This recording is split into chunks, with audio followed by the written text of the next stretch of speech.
নমস্কাৰ সকলোকে নতুন এটা ভিডিঅলৈ স্বাগতম জনাইছো মই অনুপম দাস এচিষ্টেণ্ট টিচাৰ আপোনালোকে চাই আছে অনুপম এডুকেশ্যনেল জ্ঞান ইউটিউব চেনেল আজি আমি লৈ আহিছো এটা খুব চৰ্চিত আৰু গুৰুত্বপূৰ্ণ শিক্ষক সমাজৰ শৈক্ষিক জগতৰ লগত জড়িত এটা গুৰুত্বপূৰ্ণ খবৰ শিক্ষা হেতু এপৰ বিসংগতি দূৰ নোহোৱালৈকে বিহিব নোৱাৰিব শাস্তি শিক্ষকৰ উপস্থিতিক লৈ শিক্ষা সচিবৰ নিৰ্দেশনাক লৈ শব্দ সন্মিলিত শিক্ষক মঞ্চ শিক্ষকসকলক বিগত বৰ্ষসমূহৰ পৰা অনলাইন এটেন্ডেন্স দিবৰ কাৰণে কোৱা হৈছিল আৰু শিক্ষক সমাজে চৰকাৰে বিতৰণ কৰা ইতিমধ্যে মোবাইল টেবলেটৰ সহায়ত শিক্ষা হেতু এপত ডেইলি অনলাইন এটেন্ডেন্স দি আছে আৰু লগতে ছাত্ৰ-ছাত্ৰী সকলকো সেই শিক্ষা হেতু এপছৰ দ্বাৰা অনলাইন এটেন্ডেন্স দি আছে কিন্তু দুখৰ বিষয় যে চৰকাৰে বিতৰণ কৰা শিক্ষকসকলক যি মোবাইল টেবলেট দিছিল সেই মোবাইল টেবলেটৰ যি আউটডেটেড টেকনলজিৰ বাবে তেওঁলোকে সময়মতে এটেন্ডেন্স দিব নোৱাৰে বা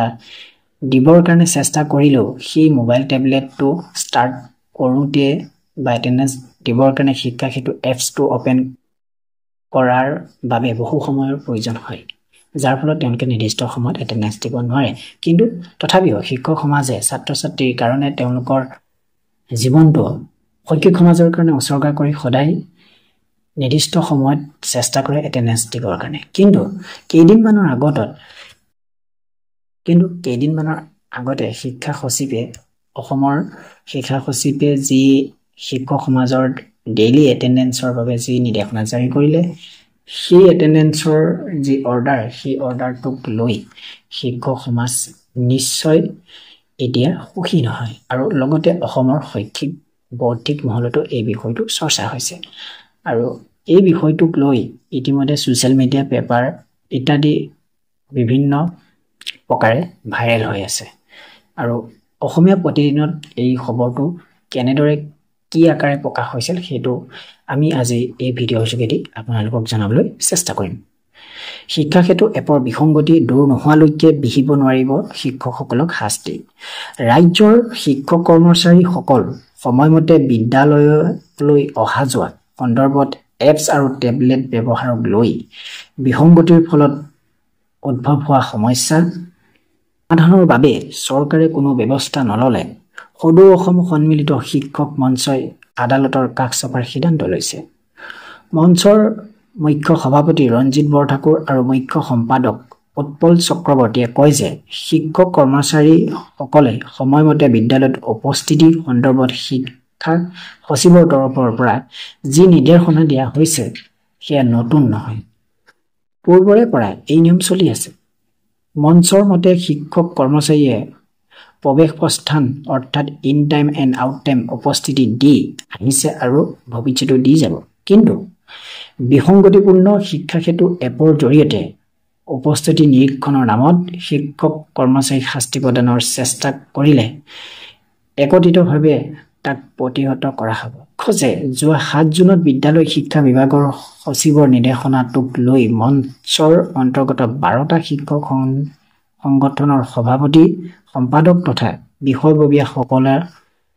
এক জৰুৰী অনলাইন সভা সমগ্ৰ বিষয়টো আলোচনা কৰি এনে সিদ্ধান্ত লোৱা হৈছে মঞ্চৰ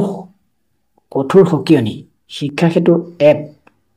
অতিমুক্ত নোহোৱালৈকে শিক্ষক কৰ্মচাৰীৰ ওপৰত শাস্তিমূলক ব্যৱস্থা গ্ৰহণ কৰিব নোৱাৰিব চৰকাৰে যোগান ধৰা মোবাইল টেবলেটসমূহ প্ৰথমতে বিসংগতি মুক্ত কৰিব লাগিব লগতে শিক্ষক কৰ্মচাৰীসকলক নিজৰ মোবাইলত উপস্থিতি নিদিবলৈ আহ্বান জনাই কোৱা হৈছে যে টেবলেট যোগে উপস্থিতি দিয়াত অসুবিধা পালে লিখিত ৰূপত শিক্ষা বিষয়ক অৱগত কৰক আৰু নিজৰ হাতত অভিযোগৰ তথ্য মজুত ৰাখক সকলো শিক্ষকক পূৰ্বৰ দৰেই উপস্থিতিৰ বহীটো অহা যোৱাৰ সময় লিপিবদ্ধ কৰি চহী কৰিবলৈ আহ্বান জনাইছে শিক্ষক মঞ্চই এটা প্ৰেছ বিবৃতিত মঞ্চই অভিযোগ কৰে যে চমক সৃষ্টিৰে জনসমৰ্থন আদায়ৰ স্বাৰ্থত আৰু নিম্নমানৰ উপকৰণ যোগান ধৰা বিষয়টো গাপ দিবলৈ শিক্ষকসকলৰ ওপৰত এনে বিসংগতিপূৰ্ণ উপকৰণ আৰু ছফ্টৱেৰ জাপি দি সমগ্ৰ শৈক্ষিক ব্যৱস্থাত জড়িত শিক্ষক সমাজক দৈনিক মানসিক যন্ত্ৰণা দিয়াই প্ৰধান লক্ষ্য হিচাপে লৈছে চৰকাৰে মঞ্চৰ অনুৰোধ যে শ্ৰেণীকোঠা শিক্ষক আৰু শিক্ষাৰ্থীৰ বাবে উপাসনাস্থলী হিচাপে থাকিবলৈ দিয়ক। গুৰু শিষ্যৰ সম্পৰ্ক ঘড়ীৰ কাঁটাৰে নজখিব। শিক্ষক শিক্ষাৰ্থীৰ পবিত্ৰ আৰু আৱেগিক সম্পৰ্ক বিনষ্ট নকৰিব। বিভিন্ন পৰীক্ষাৰ প্ৰশ্নকাকত প্ৰস্তুত, ফলাফল প্ৰস্তুত, বিদ্যালয় সপ্তাহ শিক্ষামূলক ভ্ৰমণ, আলোচনী প্ৰকাশ, পাচিৰ পত্ৰিকা প্ৰকাশ, গুণোৎসৱৰ বাবে প্ৰস্তুতি, প্ৰশিক্ষণ, কৰ্ম মেধাসম্পন্ন শিক্ষাৰ্থীৰ বাবে নিদানমূলক শ্ৰেণী, বৃত্তি পৰীক্ষা, চূড়ান্ত পৰীক্ষাত অৱতীৰ্ণ হ'ব লগা শিক্ষাৰ্থীৰ বাবে বিশেষ পাঠদান, CRCCৰ পৰা আৰম্ভ কৰি খণ্ড প্ৰাথমিক শিক্ষা বিষয়া, জিলাৰ প্ৰাথমিক শিক্ষা বিষয়া, সহ পৰিদৰ্শক, মধ্যাহ্ন ভোজন, অনুদান আদি হিচাপৰ বাবে একাউণ্টেণ্ট, জুনিয়ৰ ইঞ্জিনিয়াৰসকলে বিভিন্ন অজুহাতত কাৰ্যালয়লৈ মাতি নিয়া, বিভিন্ন সমস্যা সমাধানৰ বাবে বিভিন্ন বিভাগীয় অফিচলৈ যোৱা, জিলা আয়ুক্তৰ সভা সমিতিলৈ যোৱা, ঐক্য সাজৰ মান নিৰ্ণয়, পাঠ্যপুথি সংগ্ৰহ, গৃহ নিৰ্মাণ, মেৰামতি আদি কাম কাজৰ বাবে শিক্ষকসকলে দৌৰা-দৌৰি কৰিবলগীয়া হয়। শিক্ষকসকলে কোনো শীতাপ নিয়ন্ত্ৰিত শ্ৰেণীকোঠাত বহি পাঠদান কাৰ্য নচলায়। তদুপৰি অভিভাৱকৰ সভা, মাতৃগোটৰ সভা, ছাত্ৰ একতা সভা, শিক্ষানুষ্ঠানৰ শিক্ষাৰ্থীৰ সংখ্যা বৃদ্ধিৰ বাবে স্থানীয় অঞ্চলত শিক্ষাৰ্থী বিচাৰি ঘৰে ঘৰে যোৱা, শিক্ষাৰ্থীৰ বিদ্যায়তনিক গৃহকাৰ্য সমাপনত সহায় কৰা আৰু সহবিদ্যায়তনিক ইত্যাদি কৰ্ম শিক্ষকসকলে দায়িত্ব সম্পন্ন ব্যতিব্যস্ত কৰিবলৈ উপহাসমূলক এনে নিৰ্দেশনা দিয়া কাৰ্যত শিক্ষক মঞ্চই তীব্ৰ শোক বুজায়। শিক্ষক মঞ্চৰ পৰা সকলো শিক্ষকলৈ আহ্বান জনাই ইতিমধ্যে উপস্থিতি আৰু প্ৰস্থানৰ সময়ত দেখা দিয়া বিসংগতি সংৰক্ষণ কৰি ৰখাৰ বাবে নিৰ্দেশনা প্ৰেৰণ কৰা হৈছে, যাতে পৰৱৰ্তী সময়ত এই বিসংগতিসমূহ প্ৰয়োজন অনুসৰি ন্যায় প্ৰাপ্তিৰ বাবে যথাস্থানত প্ৰয়োগ কৰিব পৰা যায়।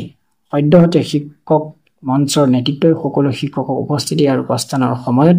নিজৰ মোবাইল ব্যৱহাৰ কৰাৰ পৰা বিৰত থাকিবলৈ আহ্বান জনায়। আদালতেও শিক্ষক শিক্ষয়িত্ৰীক ইতিমধ্যে সকাহ দি থৈছে। ইতিমধ্যে আমাৰ ভিডিঅ'টো শেষলৈকে যিসকল ব্যক্তিয়ে চাই আছিল সকলোকে মই জনাব বিচাৰিছোঁ যে ভিডিঅ'টোৰ আৰম্ভণিতে কোৱা হৈছে যে শিক্ষকসকলে বিগত বৰ্ষসমূহৰ আগতে অফলাইনভাৱে এটেণ্ডেঞ্চ দি আছিল আৰু তাৰ পিছত শিক্ষকসকলৰ মাজলৈ যি অনলাইন এটেণ্ডেঞ্চ দিবৰ কাৰণে শিক্ষাসেতু নামৰ এপছ আহিল আৰু সেই শিক্ষাসেতু এপছতো শিক্ষকসকলে ইন টাইম আউট টাইম বা বিভিন্ন ধৰণৰ যিখিনি কাম কাজ কৰিব লাগে সেইখিনি কৰি আছে আৰু অফলাইনভাৱেও কৰি আছে। কিন্তু শিক্ষকসকলে এবছৰত যি 12 দিন কেজুৱেল লিভ পায়, সেই 12 দিন কেজুৱেল লিভৰ পৰা বিগত সময়ত কেইদিনমানৰ আগত অসমৰ